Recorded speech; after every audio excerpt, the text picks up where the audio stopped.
2 குறிப்பேடு அதிகாரம் 29. யூதாவின் அரசர் எசேக்கியா.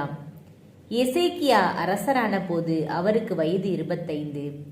அவர் எருசலேமில் 29 ஆண்டுகள் ஆட்சி செய்தார்.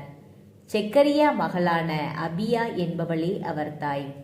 அவர் தம் மூதாதையரான தாவீதைப் போல் ஆண்டவரின் பார்வையில் நேரியன செய்தார். திருக்கோவில் தூய்மைப்படுத்தப்படல். அவர் தம் ஆட்சியின் முதல் ஆண்டில் முதல் மாதத்தில் ஆண்டவரின் இல்ல கதவுகளை திறந்து அவற்றை பழுது பார்த்தார். குருக்களையும் லேவியரையும் வரவழைத்து கீழே மண்டபத்தில் ஒன்று கூட்டினார். அவர் அவர்களை நோக்கி, லேவியரே, கேளுங்கள். இப்பொழுது நீங்கள் உங்களையே தூய்மைப்படுத்திக் கொண்டு உங்கள் மூதாதையரின் கடவுளாம் ஆண்டவரின் இல்லத்தை தூய்மைப்படுத்துங்கள். திருத்தலத்தின் எல்லா தீட்டுகளையும் அகற்றுங்கள். ஏனெனில் நம் தந்தையர் துரோகம் செய்து நம் கடவுளாம் ஆண்டவரின் பார்வையில் தீயன செய்தனர். அவரை புறக்கணித்து அவரின் திரு உறைவிடத்திலிருந்து தங்கள் முகங்களை திருப்பி முதுகை காட்டினர். அவர்கள் திருத்தலத்தில் இஸ்ரேலின் கடவுளுக்கு தூபமிடாமலும் எரிபலி செலுத்தாமலும் விளக்குகளை அணைத்துவிட்டு மண்டப கதவுகளை மூடி வைத்தனர். அதனால் யூதாவின் மீதும் எருசலேமின் மீதும் ஆண்டவர் சினம் கொண்டார். அவர் அவர்களை நடுக்கத்திற்கும் அச்சத்திற்கும் பழிப்பிற்கும் கையளித்தார். இதை நீங்கள் கண்ணார கண்டீர்கள். இதன் பொருட்டே இதோ நம் தந்தையர் வாளால் வெட்டுண்டனர். நம் புதல்வரும் புதல்வியரும் மனைவியரும் நாடு கடத்தப்பட்டனர். இப்பொழுது இஸ்ரேலின் கடவுளாம் ஆண்டவருடன் ஓர் உடன்படிக்கை செய்ய என் மனம் முடிவு செய்துள்ளது. அப்பொழுதுதான் அவரது வெஞ்சினம் நம்மை விட்டு நீங்கும். ஆதலால் எம் புதல்வர்களே, நீங்கள் வாளாவிருக்க வேண்டாம். ஏனெனில் நீங்கள் ஆண்டவர் திருமுன் நின்று திருப்பணி புரியவும் வழிபாடு நிறைவேற்றவும் தூபமிடவும் அவர் உங்களை தேர்ந்து கொண்டுள்ளார் என்றார். அதை கேட்ட கோகாத்து புதல்வரில் அமாசாயின் மகன் மாகாத்து, அசரியின் மகன் யோவேல், மெராரி புதல்வரில் அப்தியின் மகன் கீசு, எகலேலின் மகன் அசரியா, கெர்சோனியரில் சிமமாவின் மகன் யோவாகு, யோவாயின் மகன் ஏதேன், எலிபாசான் புதல்வரில் சிம்ரியும் எயுயேலும், ஆசாபு புதல்வரில் செக்கரியாவும் மத்தனியாவும், ஏமான் புதல்வரில் எகுவேலும் சிமையும், எதுத்தூன் புதல்வரில் செமாயாவும் உசியேலும் ஆகிய லேவியர் எழுந்து தங்கள் சகோதரர்களை ஒன்று திரட்டி தங்களையே தூய்மைப்படுத்திய பின் அரச கட்டளைக்கும் ஆண்டவரின் வாக்கிற்கும் ஏற்ப ஆண்டவரின் இல்லத்தை தூய்மைப்படுத்த நுழைந்தனர். ஆண்டவரின் இல்லத்தின் உட்புறத்தை தூய்மைப்படுத்த குருக்கள் உள்ளே சென்று திருக்கோவிலில் கண்ட தீட்டான எல்லாவற்றையும் அதன் மண்டபத்திற்கு கொண்டு வந்தனர். லேவியர் அவற்றை எடுத்து கிதரோன் பள்ளத்தாக்கில் கொட்டினர். முதல் மாதத்தின் முதல் நாளில் அவர்கள் தூய்மைப்படுத்த தொடங்கினர். மாதத்தின் 8ஆம் நாள் ஆண்டவரின் மண்டபத்திற்கு வந்து ஆண்டவரின் இல்லத்தை 8 நாளில் தூய்மைப்படுத்தினர். ஆக முதல் மாதத்தின் 16ஆம் நாளில் இப்பணியை முடித்தனர். திருக்கோவிலின் மறு அர்ப்பணம். அரசர் எசேக்கியாவிடம் அவர்கள் வந்து, ஆண்டவரின் இல்லத்தை முழுமையாக நாங்கள் தூய்மைப்படுத்திவிட்டோம்.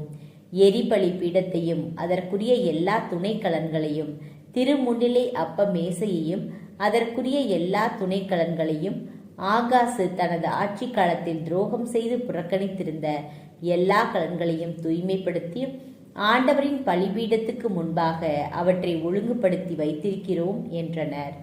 அரசர் எசேக்கியா அதிகாலையில் எழுந்து நகரத் தலைவர்களை ஒன்று திரட்டி கொண்டு ஆண்டவரின் இல்லத்திற்கு சென்றார். அரசுக்காகவும் திருத்தலத்திற்காகவும் யூதாவுக்காகவும் பாவம் போக்கும் பழி ஒப்பு கொடுக்க அவர்கள் 7 காளைகளையும் 7 ஆட்டுக்கிடாய்களையும் 7 ஆட்டுக்குட்டிகளையும் 7 வெள்ளாட்டு குட்டிகளையும் கொண்டு வந்தனர். ஆண்டவருக்கு அவற்றை பீடத்தில் பலியிட அரசர் ஆரோனின் புதல்வர்களான குருக்களுக்கு கட்டளையிட்டார். அவர்கள் காளைகளை வெட்ட குருக்கள் அவற்றின் குருதியை பிடித்து பலிபீடத்தின் மேல் தெளித்தனர். ஆட்டுக்கிடாய்களை வெட்டி அவற்றின் குருதியையும் பலிபீடத்தின் மேல் தெளித்தனர். ஆட்டுக்குட்டிகளையும் வெட்டி அவற்றின் குருதியையும் பலிபீடத்தின் மேல் தெளித்தனர். அடுத்து பாவம் போக்கும் பலியான வெள்ளாட்டு கிடாய்களை அரசனுக்கும் மக்கள் சபைக்கும் முன்பாக கொண்டு வந்து அவற்றின் மேல் தங்கள் கைகளை விரித்தனர். இஸ்ரவேலர் அனைவருக்காகவும் எரிபலியும் பாவம் போக்கும் பலியும் செலுத்த வேண்டும் என்று அரசர் கூறியிருந்ததால் குருக்கள் அவற்றை வெட்டி அவற்றின் குருதியை பலிபீடத்தில் தெளித்து இஸ்ரவேலர் அனைவருக்காகவும் பாவம் போக்கும் பலியை நிறைவேற்றினர். தாவீதின் கட்டளைப்படியும் அரசரின் காட்சியாளர் காத்து இறைவாக்கினர் நாத்தான் ஆகியோரின் கட்டளைப்படியும் கைத்தாளம் தம்புரு சுரமண்டலம் ஆகியவற்றை இசைக்கும் லேவியரை ஆண்டவரின் இல்லத்தில் எசேக்கியா நியமித்திருந்தார். ஏனெனில் ஆண்டவரே இக்கட்டளையை தமது இறைவாக்கினர்கள் வாயிலாக அளித்திருந்தார். அதனால் தாவீதின் இசை கருவிகளுடன் லேவியரும் எக்காலத்துடன் குருக்களும் அங்கே நின்றிருந்தனர். பின்னர் எரிபலியை பீடத்தின் மேல் நிறைவேற்றுமாறு எசேக்கியா கட்டளையிட்டார். அப்பலியை செலுத்த தொடங்கிய போது இஸ்ரவேலரின் அரசர் தாவீதின் இசை கருவிகளுடனும் எக்காலத்துடனும் ஆண்டவருக்கான புகழ் பாடல் தொடங்கியது. எரிபலி நிறைவேற்று மட்டும் பாடகர்கள் பாட எக்காலம் முழங்க எல்லா மக்களும் வணங்கி நின்றனர். அப்பலி நிறைவுற்ற போது அரசரும் அவரோடு இருந்த அனைவரும் தலைவணங்கி வழிபட்டனர்.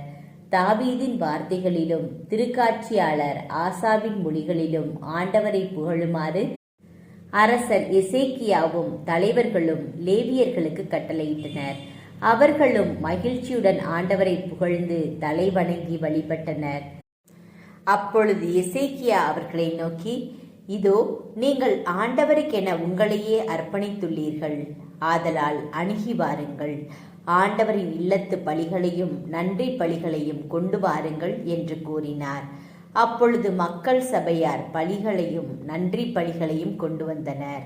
விரும்பியோர் பலர் எரிபலிகளையும் கொண்டு வந்தனர். மக்கள் சபையார் கொண்டு வந்த எரிபலிகளின் மொத்த எண்ணிக்கை 70 காளைகள், 100 ஆட்டுக்கிடாய்கள், 200 ஆட்டுக்குட்டிகள். இவை யாவும் ஆண்டவருக்கான எரிபலி. இவற்றுடன் அவர்கள் 600 மாடுகளையும் 3000 ஆடுகளையும் அர்ப்பணித்தனர். குருக்கள் சிலரே இருந்ததால் எரிபலிக்கான எல்லாவற்றையும் தோலுரிக்க அவர்களால் இயலவில்லை. எனவே அவ்வேளையை முடித்து தங்களை தூய்மைப்படுத்தும் வரை அவர்களுக்கு அவர்கள் சகோதரர்களான லேவியர் உதவி செய்தனர். ஏனெனில் குருக்களை விட லேவியர் தம்மை தூய்மையாக்கிக் கொள்வதில் அதிக நேர்மையுடன் நடந்து கொண்டனர். ஏராளமான எரிபலிகளுடனும் நல்லுறவு பலிகளின் கொழுப்பும் எரிபலிக்கான நீர்ம படையல்களும் இருந்தன. இவ்வாறு ஆண்டவரின் இல்ல வழிபாடு மறுமலர்ச்சி அடைந்தது. தன் மக்களுக்காக கடவுள் ஆற்றியது குறித்து எசேக்கியாவும் எல்லா மக்களும் மகிழ்ந்தனர். ஏனெனில் இவை யாவும் மிக விரைவாய் நடந்தேறின.